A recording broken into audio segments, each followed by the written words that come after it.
कैथल की विधानसभा पुंडरी में कांग्रेसी नेता सतबीर भाना द्वारा आयोजित रैली में कुरुक्षेत्र लोकसभा इंडिया गठबंधन के साझा उम्मीदवार सुशील गुप्ता के पक्ष में वोटों की अपील करने पहुंचे। पंजाब के मुख्यमंत्री भगवंत सिंह मान जनसभा को संबोधित करते हुए कहा कि जब से केंद्र में मोदी की सरकार आई है तभी से देश में लगातार बेरोजगारी, भूखमरी, बढ़ता अपराध और देश में किसान, मजदूर, व्यापारी, कर्मचारियों के मुद्दों को जानबूझकर दबाया जा रहा है। बहुत बहुत धन्यवाद।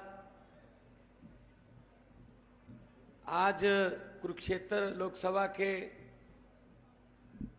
पुंडरी विधानसभा इलाके में आया हूं।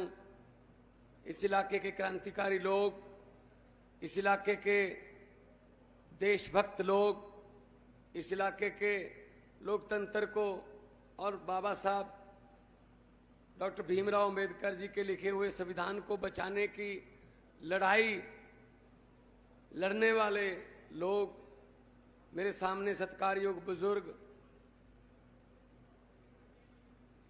नौजवान साथी, महिलाएं, माएं, बहनें, बच्चे सब इतनी भारी संख्या में आए हैं। गर्मी के बावजूद आप सबका एक एक चला हुआ कदम हमारे सर माथे पर, हमारी इंडिया गठबंधन की पूरी लीडरशिप कुरुक्षेत्र, पहेवा, शाहबाद, कैथल, गुला, इधर से जो हमारी अपनी गांव हैं, मैं जब आ रहा मुझे फर्क नहीं लग रहा था कि पंजाब है, हरियाणा है, वही गुरुद्वारा। जितनी भी हमारी लीडरशिप आई है सबका बहुत बहुत आभार भी व्यक्त करता हूं कि उन्होंने मुझे यहां बुला के मान सम्मान दिया। सबसे पहले सबको नमस्कार, सत श्री अकाल। दोस्तों, ये जो चुनाव है ये आम चुनाव नहीं है। ये चुनाव हमारा देश जो एक खतरनाक मोड़ पे खड़ा है, ये चुनाव हमारे देश को बचाने का चुनाव है। देश एक ऐसे मोड़ पर खड़ा है, या तो तानाशाही की तरफ जाएगा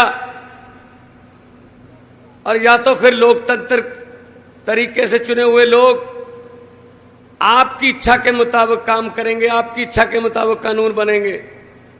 या तो देश एक बहुत ही खतरनाक संविधान को खत्म करने वाली पार्टी के हाथ में आएगा, या तो फिर ऐसी पार्टियां जो चाहती हैं कि देश तरक्की करे, जो चाहती हैं हर स्टेट तरक्की करे, या तो फिर उनके हाथ में आएगा।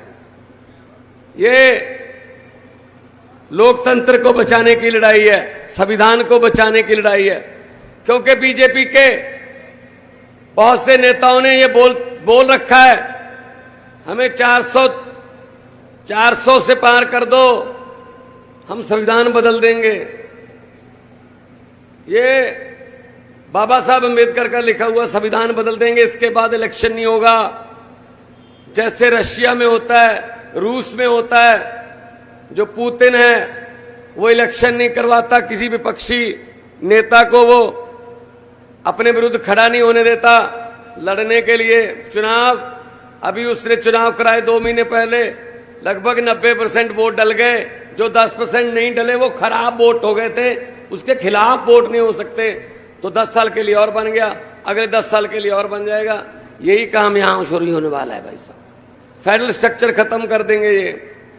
लेकिन उनको शायद ये पता नहीं है, जो ये भाजपा वाले हैं, तानाशाही में इतना ज्यादा, अहंकार में इतना ज्यादा अंधे हो गए, उनको पता नहीं है ये देश किसी के बाप की जागीर नहीं है। 140 करोड़ लोगों का देश है, 140 करोड़ लोगों का। इसको आप ऐसे नहीं बदल सकते संविधान को। ये जो आजादी है ये हमें रेवड़ियां बेचकर नहीं मिली, हमारे बुजुर्गों ने कुर्बानियां दी। शहीद आजम भगत सिंह से लेके करतार सिंह सराबा, राजगुरु सुखदेव, लाला लाजपत राय, मदन लाल ढींगरा, तब तो पंजाब इकट्ठा ही होता था, सारा हरियाणा इकट्ठा होता था। हमारे बुजुर्गों ने जलियांवाला बाग में 1000 से ज्यादा जो शहीदियां दी, तब जाके कहीं हमें ये देश मिला है। ये देश बहुत आजादी जो है, पंजाब हरियाणा तो खास तौर पे, पंजाब हरियाणा के लोगों को तो बहुत महंगी पड़ी है आजादी, बहुत मोल चुकाना पड़ा आजादी का। 10 लाख लोग मर गए बंटवारे में। कौन मरे? हमारे चाचे, नाने, दादे हमारे मरे। तो हमने तो बहुत मोल दिया इस आजादी का। सो इस आजादी को बचाने के लिए आज भी पंजाब के, हरियाणा के नौजवान लड़के सरहदों पर अपना सीना तान के खड़े हैं। आज भी